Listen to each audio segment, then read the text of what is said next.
Senator Scalzi. Thank you, Mr. Chair and members. My second bill here today, Senate File 61, is for funding for the design for the replacement of the Rice Street Bridge over Freeway 694. I've got some interesting things in the packet, and I'm going to point them out to you. First of all, I have copies of letters of support from the companies in the area. I have copies of letters from Land O'Lakes, from Deluxe Corp., from Cummins Power Generation, and a number of other. And we have also letters from all of the cities in the area. I didn't pass those all out because I didn't want to inundate you with paperwork. But the one interesting letter that I've always enjoyed is the letter from November 1st of 1999. And it's a MnDOT letter. And in this letter, MnDOT tells us that this bridge is going to be replaced in 2004. Now, Commissioner Tony Bennett from Ramsey County worked on this. I mean, here it is 2012, and granted we needed to do the unweave the weave. We needed to do all the work between 35E and 35W. But this was designated to be replaced in 2004. It's still on their list. It's unfunded. So we've got to do something about this, because what MnDOT has done in the interim, they did unweave the weave, which is a 12-lane freeway between 35E and going over to 35, where it comes from Duluth and to where it goes to St. Paul. So there's 12 lanes there. 6 lanes go directly into this spot. 3 can go down into St. Paul, but there's only room for 2 lanes to go in this spot, in addition to the people that are coming from St. Paul to go northwest. So it's a great pinch point, and we've created a great problem there. And on that congestion map that you looked at, that Senator Bonoff had passed out, we are on the page 10 where she talked about, we are at the very top. We're at the Northeast Metro, where 35E and 35W funnel down, and then you see the word 694, and that's precisely the point, where the black line comes in and no cars can get through. So it's a troubled area that has been designated to be replaced for quite some time, and we're just here trying to, get it on the map and get it to be replaced.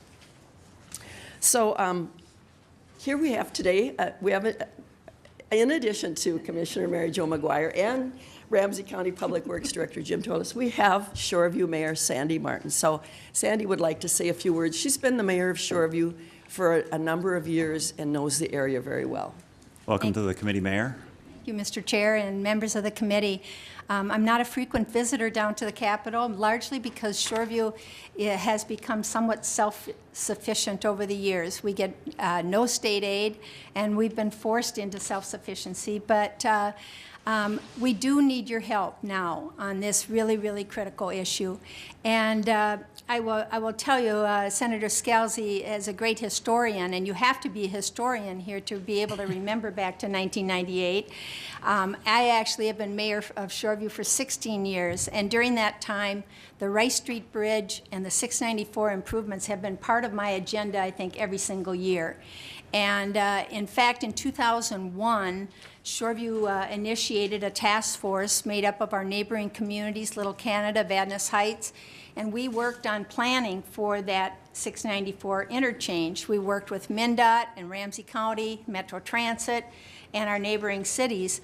And we actually cooperated with the Met Council to purchase from Ramsey County the 12-acre public works site. That was meant to be a very short-term loan.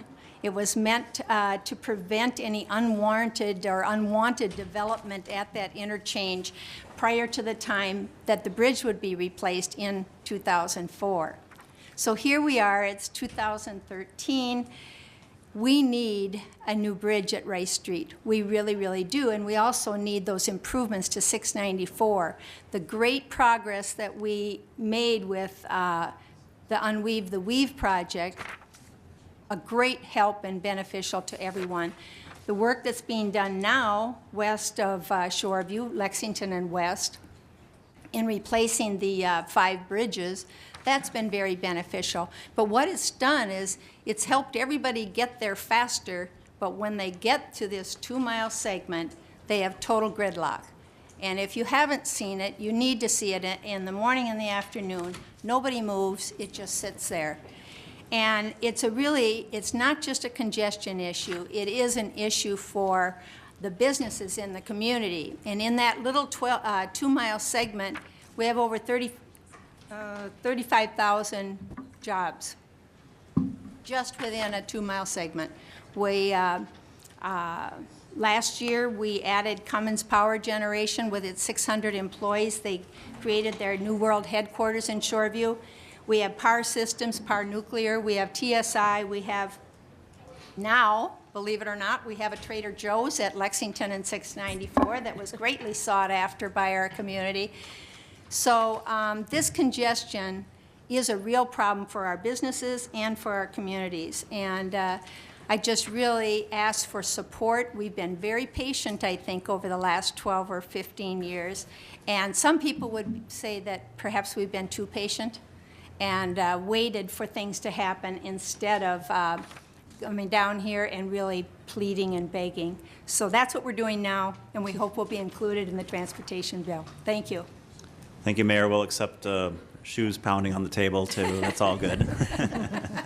I'll pull them out. All right. Senator Scalzi.